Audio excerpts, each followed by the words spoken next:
Is it true that Muslims are allowed by the Quran to deceive any and all unbelievers, that is, all human beings who are not followers of Muhammad, when the Muslims are in a weaker position?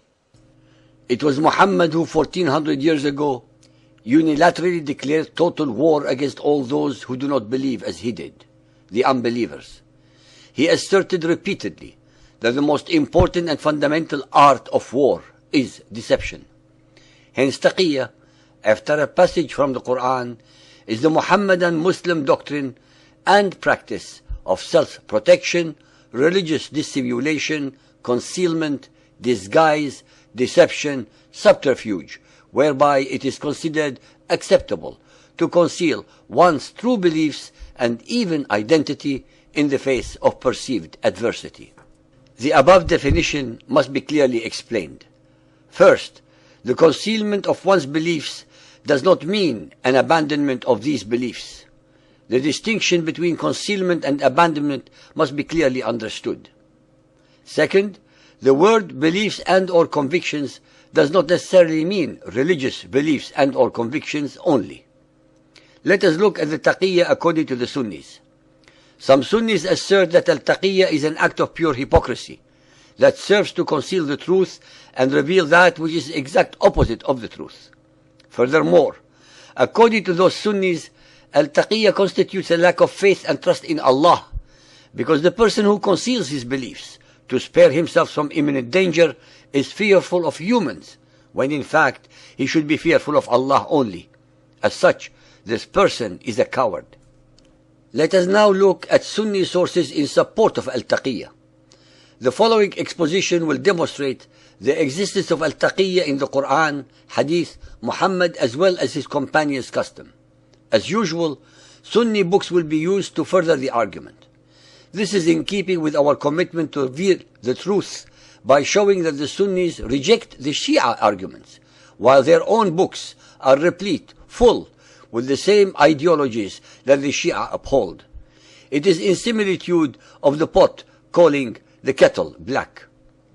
Although some Wahhabis staunchly argue their aforementioned statements and aggressively defame the Shia and refute their doctrines, they have failed to explain the validity of their argument vis-à-vis the existence of these same doctrines in their own books. Those who think that they are the true protectors of the Sunnah of Muhammad and the only guardians of the Islamic faith, how can they explain their own rejection of that which they are supposed to protect? Rejecting al-taqiyya is rejecting the Quran, as will be shown. Reference 1.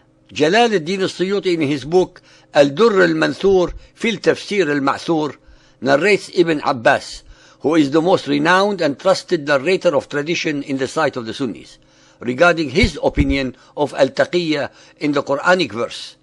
Surat Ali Imran 3.28. Let not the believers take for friends or helpers unbelievers, rather than believers. If any do that, in nothing will there be help from Allah, except by way of precaution that you may guard yourselves from them. Tattaqu. But Allah cautions you, tuqatan, to remember himself, for the final goal is to Allah. That Ibn Abbas said, al-taqiyya is with the tongue only. He who has been coerced into saying that which angers Allah, and his heart is comfortable, that is, his true faith has not been shaken, then saying that which we has been coerced to say will not harm him at all, because al-taqiyya is with the tongue only, not the heart. Reference 2. Ibn Abbas also commented on the above verse as narrated in Sunan al-Bayhaqi and al-Hakim's Mustadrak by saying, al-taqiyya is the uttering of the tongue, while the heart is comfortable with faith, which means that the tongue is permitted to utter any untruth in a time of need, as long as the heart is not affected and one is still a believer. Reference 3. Abu Bakr al-Razi in his book Ahkam al-Quran, Volume 2, page 10, has explained the aforementioned verse by affirming that al-taqiyya should be used when one is afraid for life and or limb. In addition, he has narrated that Qatada said with regards to the above verse, it is permissible to speak words of unbelief when al-taqiyya is mandatory. When the followers of Muhammad are in a weak position vis-à-vis the unbelievers, or even other sects of Islam, or threatened and cannot defend themselves, they are then allowed to do whatever is expedient to survive, even if it meant breaking every prohibition in the Quran. The doctrine of al-Taqiyya allows the followers of Muhammad to become short or long-term sleepers, to use deception, misinformation, disinformation, plant seeds of discord and sedition, and all other manners of lies to bring about the collapse of the entity being subverted, which is of course the government of the unbelievers, so that the Muslims can take over with minimum opposition or losses. It saves them from having to become martyrs for their faith. In today's terms, for instance, the followers of Muhammad put forth the following lies and misinformation: that jihad is actually the struggle of the spirit, that the extremists are the aberration and not the norm, that fundamentalists do not represent true Islam, that Islam is a religion of peace, even though almost 95% of all of today's world conflicts and acts of terror are instigated and perpetrated by Muslims, that Islam is a tolerant religion, when in fact all the unbelievers are not allowed to publicly and freely express their religious beliefs anywhere in almost 50 Islamic states in the world, that Islam is pro-democratic, when neither the women in Islam nor other non-believers are allowed even a semblance of freedoms or the rights of the dignity of man under the recognized and universal human rights charter, etc., etc.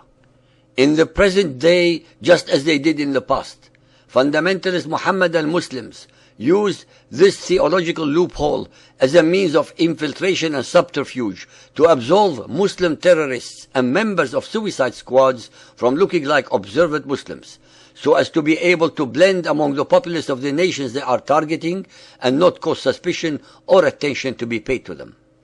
This process allows the Mohammedans, who are absolved of all wrongdoing, to temporarily bend to foreign authority, and are even allowed to make terms with it for as long as they are weak, until such time that they can overthrow or destroy it. The principle of taqiyya allows the ignorant Western and or unbeliever statesman to fall into the deadly trap of trusting the words, the signature, or any form of agreement made with a Muslim. He neither realizes nor conceives that all these procedures and agreements are totally meaningless, since the signatory to the agreement, the Muhammadan Muslim, has absolutely no intention of honoring them in the long run. They are only a means to an end, that is, the end of the gullible non-believer who signed them. When dealing with a Muslim statesman or diplomat, the real issue is not what he says or means, but actually what he intends to do in his heart, which is of course unfathomable. Muhammad repeatedly asserted that deception is one of the best strategies of waging war. We in the Western democracies and everywhere else in the world who are unbelievers are being deceived, subverted, and slowly destroyed from within and without by the followers of Muhammad, because our leaders do not comprehend or understand those they are dealing with.